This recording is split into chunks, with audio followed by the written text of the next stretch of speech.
in Europe, kicks out the Muslims out of Europe, there will be a time of trouble such no man has ever seen. We are right there at that point. John de Wagner preached on this.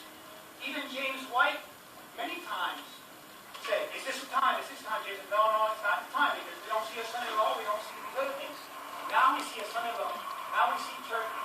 Now we see United States. We see every fulfillment of prophecy that Adventism has ever. It was one of the most embarrassing times that Adventists ever had. But it would not have been so if we would have accepted the righteousness by faith message. It would have happened exactly the way that prophecy says.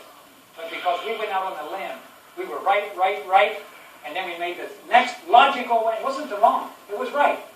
But what we didn't understand is we made it impossible for God to fulfill that last, final move of Turkey because we rejected the message and God had to hold everything back. And things are happening. Let's keep our eyes open. We're going to see things of incredible import, and we're going to learn a lot of things. We need to study Daniel and Revelation like we've never studied. Keep your eye on the sanctuary. Might I suggest to you that it's time to stop keeping pagan feasts? Amen. Amen. Say it again, brother. Amen. My wife and I want nothing to do with Christmas and Easter. Praise God. Praise the Lord. You know what? We don't have a problem in the church if somebody does it, but we do have a problem if somebody wants to look a little closer at the calendar. I'm not saying we should all go into peacekeeping. I'm just saying we better understand the calendar. Amen.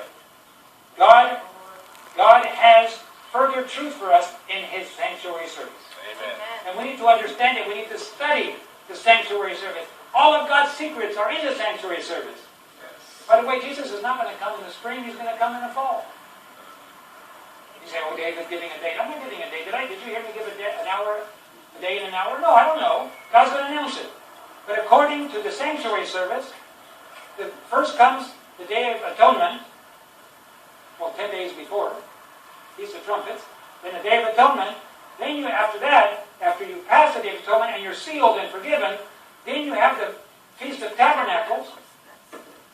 What does it represent, Feast of Tabernacles? Going home.